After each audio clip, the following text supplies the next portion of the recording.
Kita semua kan sering banget diajari ya kalau mau jadi orang tua yang baik itu berarti kita harus ngasih anak kita pilihan, ya kan? Betul, narasi yang paling populer sekarang kan memang begitu. Iya, kayak kita tuh pengen mereka merasa didengar, kita nggak mau dong jadi sosok yang otoriter, tapi gimana kalau misalnya riset terbaru yang bakal kita bedah di eksplorasi kita hari ini tuh justru teriak sebaliknya. Teriak gimana tuh maksudnya? Riset ini bilang dengan tegas, jangan beri anakmu pilihan besar sebelum mereka umur 14 tahun. Wah, itu pasti bikin banyak orang tua kaget sih. Banget. Makanya hari ini kita bakal ngebedah lebih dalam, ya, mengapa niat baikmu, niat kita semualah untuk jadi orang tua yang demokratis ini, mungkin tanpa kamu sadari, malah diam-diam membebani mental anakmu. Dan bahkan merusak pemahaman mereka tentang dunia nyata. Karena niatnya kan sebenarnya luar biasa bagus ya kita Yes. melihat ke belakang, ke generasi orang tua kita dulu yang mungkin sangat kaku, serba mengatur setiap aspek kehidupan.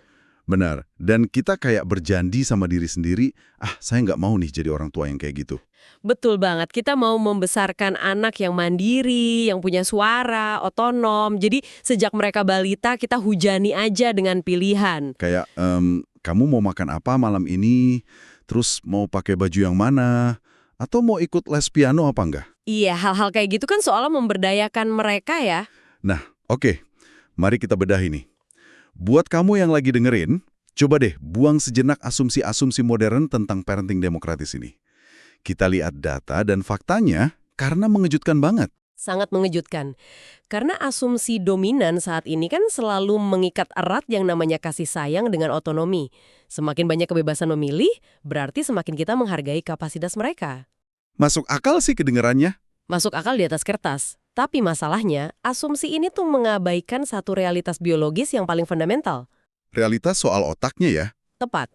Kita nggak bisa dong menuntut kemandirian dari seorang anak tanpa ngecek dulu kesiapan perangkat keras di dalam kepala mereka. Berarti secara biologis memang belum siap. Belum. Makanya kenapa pendekatan yang selalu ngasih pilihan ini sering banget berakhir dengan drama, tantrum, atau anaknya malah bengong, kebingungan.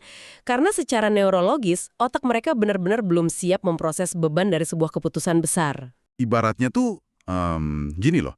Coba kamu bayangin, kamu nggak bakal kan ngasih kunci mobil sport bertenaga super ke anak yang, bahkan belum bisa ngayuh sepeda roda 3 yang benar. Wah, analogi yang pas banget itu. Mesinnya ada, bensinnya penuh, tapi remnya belum terpasang. Bener.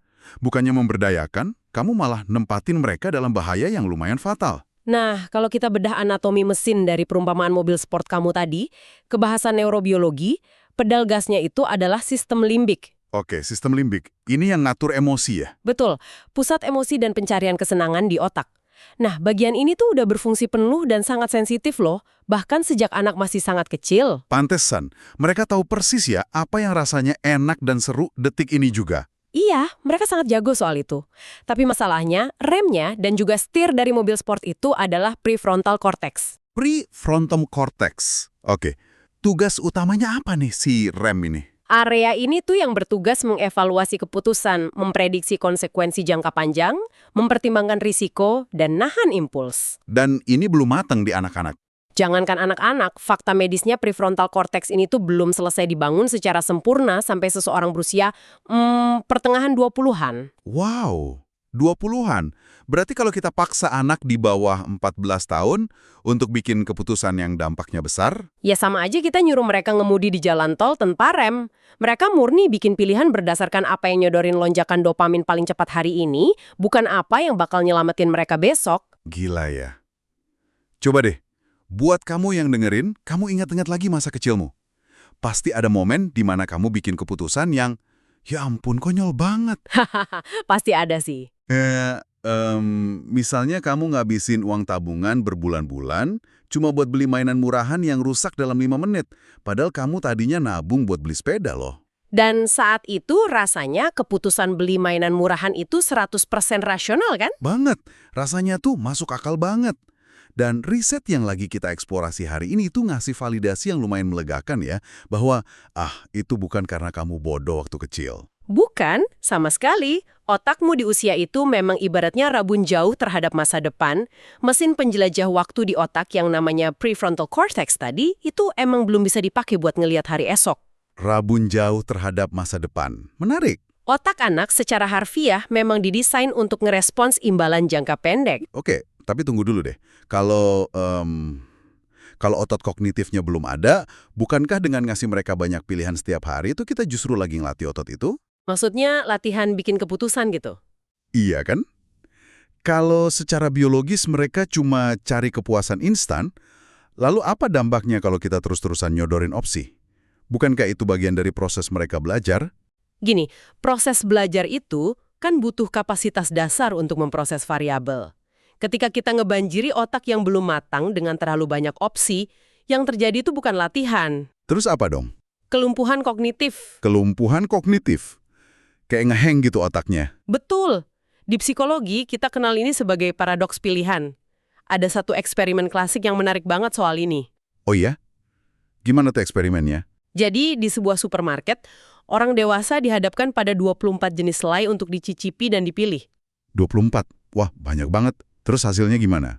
Hasilnya, kebanyakan dari mereka kewalahan, nggak bisa milih, dan akhirnya malah pergi tanpa beli apa-apa.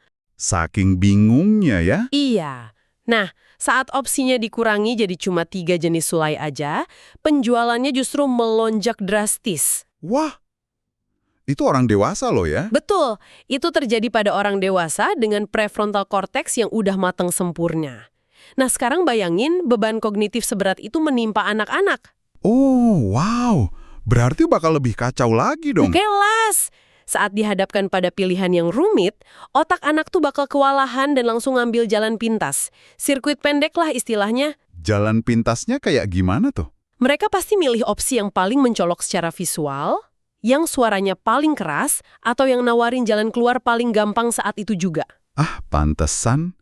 Disinilah ini jadi sangat menarik nih. Ini ngejelasin misteri klasik di rumah. Misteri yang mana nih? Kalau kita nanya ke anak, kamu mau belajar sekarang atau mau main game dulu? Dan kita tuh berharap entah gimana, mereka tiba-tiba dapat pencerahan spiritual terus milih belajar. Yang mana itu hampir mustahil ya. Iya kan? Tentu aja mereka selalu milih main game.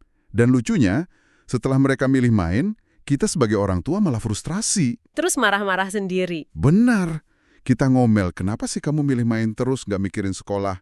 Padahal kan kita sendiri yang nyodorin pilihan itu ke mereka loh. Betul sekali. Bukankah ini berarti kita kayak ngasih ilusi kebebasan aja?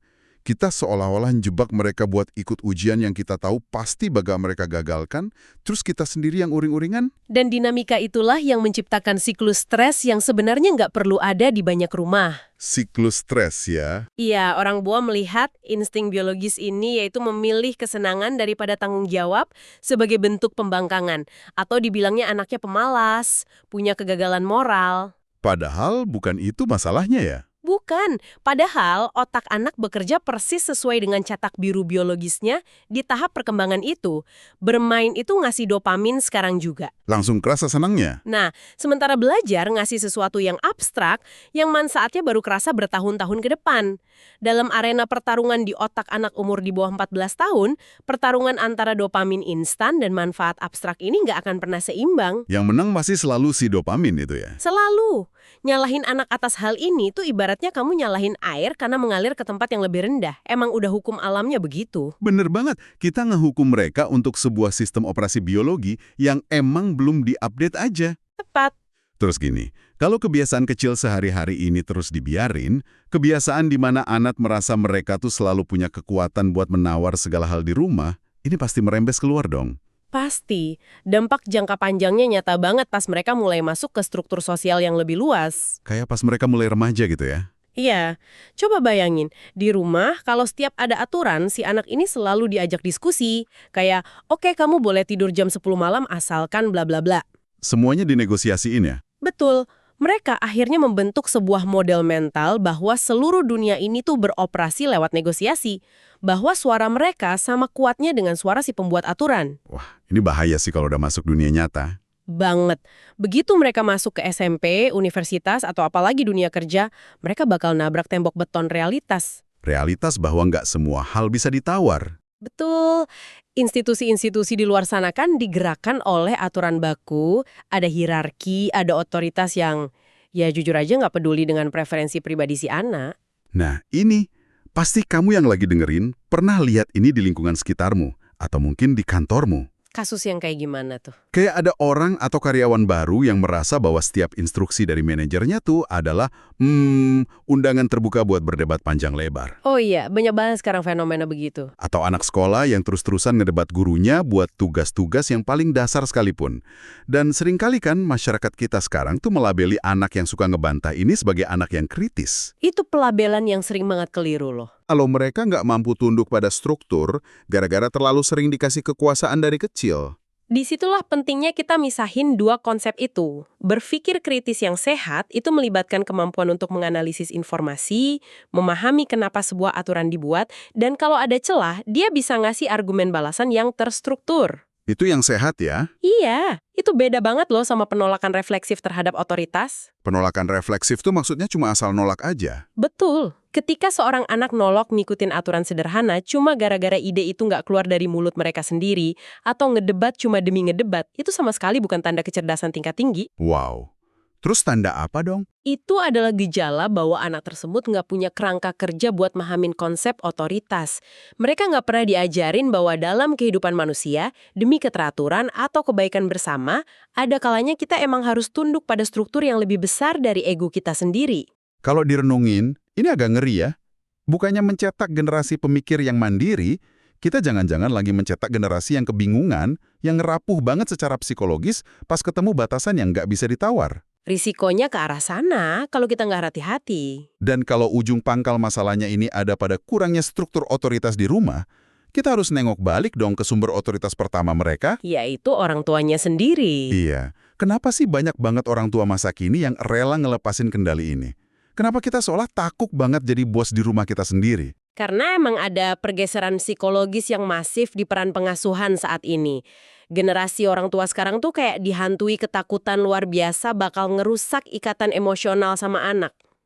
Takut anaknya nggak sayang lagi gitu ya? Betul. Tren utamanya sekarang tuh jadilah teman terbaik bagi anakmu. Orang tua pengen jadi tempat curhat yang asyik, teman yang santai, yang nggak pernah kelihatan kolot. Pokoknya mau kelihatan keren terus di mata anak ya? Iya, dan solusi yang mereka pilih buat nyapai citra itu adalah dengan meratakan hierarki. Dibikin sejajar? Betul, makanya mereka terus-terusan nanya, menurutmu gimana nak, mau yang mana nak, untuk ngebuktiin kalau mereka menghargai anaknya. Tapi berdasarkan riset ini, itu salah ya? Sumber ini dengan tegas nyatain bahwa nyerahin keputusan krusial ke tangan anak yang belum mateng itu sama sekali bukan bentuk penghormatan terhadap otonomi mereka. Terus apa sebutannya? Itu sebenarnya bisa dibaca sebagai bentuk penghindaran tanggung jawab sebagai pengasuh. Wah, penghindaran tanggung jawab. Jadi apa sebenarnya makna dari semua ini? Jujur aja nih, biar kita sama-sama refleksi. Boleh, silakan. Menjadi pihak yang bikin aturan, yang harus konsisten bilang enggak, kamu harus matiin TV sekarang. Itu kan capek banget loh. Sangat melelahkan. Menguras energi dan emosi. Bener. Dengerin tangisan mereka, ngadepin tantrum, nahan argumen mereka. Nah, jangan-jangan nih, kita ngasih pilihan ke anak tuh bukan demi kebaikan mereka, tapi demi kenyamanan kita sendiri. Menarik. Gimana tuh maksudnya? Ya, karena berdebat dan negakin aturan tuh kan bikin capek ya. Sementara jadi teman yang asyik, yang tinggal bilang terserah kamu aja nak, itu kan jauh lebih gampang buat ego kita sebagai orang tua. Kita jadi bisa balik main handphone dengan tenang. Wah, itu tamparan keras sih tapi sangat beralasan. Secara psikologis menjadi pihak yang menetapkan batasan berarti kamu harus siap buat sementara waktu nggak disukai sama anakmu. Dan banyak orang tua nggak siap dibenci anaknya, meskipun cuma 5 menit. Betul, bagi banyak orang tua modern yang justru nyari validasi emosional dari anak, dibenci sebentang itu rasanya menyakitkan. Padahal itu perlu ya. Sangat perlu. Mari kita lihat dari kacamata si anak deh. Coba bayangin seorang anak lagi ada di atas kapal laut, terus tiba-tiba ada badai besar. Oke, gelombang tinggi, angin kencang ya. Serem banget pasti. Nah, dalam kondisi panik luar biasa itu, si kapten kapal malah nyamperin si anak dan nanya, menurutmu kita harus putar kemudi ke arah mana nih? Gila, itu sih bukannya bikin anak merasa berdaya, malah bikin jantungan dong. Tepat, itu akan memicu teror absolut di kepala anak. Anak-anak tuh sebenarnya di alam bawah sadar mereka sangat menyadari betapa kecil dan rapuhnya mereka di dunia yang luas dan kompleks ini. Mereka butuh pegangan. Betul, mereka butuh sosok kapten yang dengan tenang ngambil alih kemudi dan bilang, berpegangan padaku, saya tahu persis cara ngelewatin badai ini. Wow, merinding saya dengarnya. Jadi ketika orang tua nyoba sekedar jadi penumpang yang duduk di sebelah anak sebagai teman, anak tuh diam-diam mikul beban kecemasan yang luar biasa besar. Karena mereka ngerasa, aduh, nggak ada orang dewasa nih di ruangan ini yang tahu apa yang harus dilakuin. Benar, karena nggak ada yang memegang kendali. Berarti nuntut anak bikin pilihan besar itu dampaknya bahaya banget ya buat psikologis mereka. Sangat bahaya. Nah, tapi terus apa solusi praktisnya di dunia nyata? Karena pasti kamu yang lagi dengerin ini mulai mikir, oke, terus saya harus cabut semua hak pilih anak saya gitu. Jadi diktator lagi? Tentu aja enggak, gitu konsepnya. Iya kan? Masa dari bangun tidur sampai tidur lagi harus disuruh-suruh kayak pakai remote control? Tentu enggak. Sumber materi yang kita bahas ini ngasih panduan yang sangat jelas kok kapan kebebasan itu boleh dan sangat perlu diberikan. Oh, ada panduannya. Gimana tuh kuncinya? Kuncinya ada pada kemampuan kita membedakan skala dampak dari keputusan tersebut. Kita bisa baginya jadi 2 kategori besar aja, pilihan kecil dan pilihan besar. Oke, kita mulai dari pilihan kecil dulu deh. Ini yang kayak gimana? Pilihan kecil ini adalah wilayah aman buat anak latihan.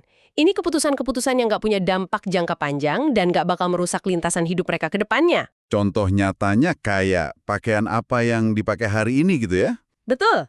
Atau mau coba makanan apa siang ini? Mau gambar pakai cat air atau krayon, hal-hal semacam itu. Nah, untuk pilihan kecil ini, kebebasan absolut boleh dikasih. Sangat dianjurkan malah. Ini adalah ruang di mana anak belajar soal agensi diri mereka. Mereka belajar kalau tindakan mereka tuh ada hasilnya, dan mereka berhak punya preferensi. Dan karena risikonya nyaris nol ya. Betul. Kalaupun mereka bikin pilihan yang salah, misalnya pakai baju tebel pas cuaca panas, mereka cuma bakal ngerasain sedikit ketidaknyamanan sementara. Dan itu sangat berguna buat pembelajaran kognitif mereka. Jadi ibaratnya mereka ini lagi ngangkat barbel plastik dulu ya buat ngebenerin postur sebelum nantinya ngangkat beban besi sungguhan. Analogi yang bagus. Nah, masalah utamanya kan justru sering muncul di kategori kedua, pilihan besar. Jam ya? Kayak apa aja tuh? Kayak jam berapa mereka harus tidur setiap malam.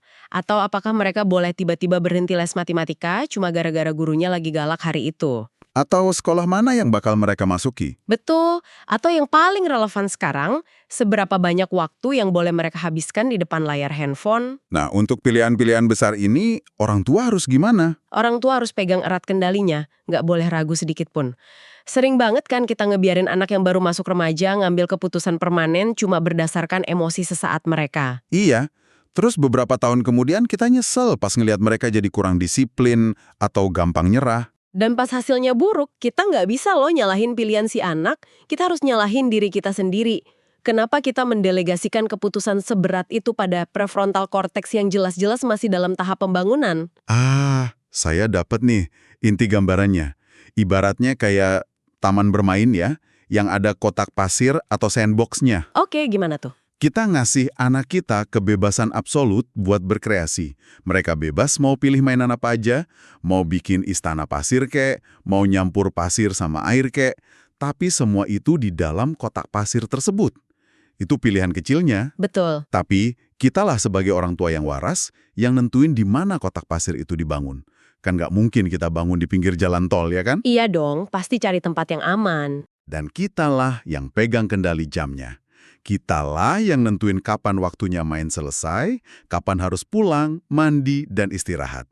Disitulah fungsi pilihan besarnya.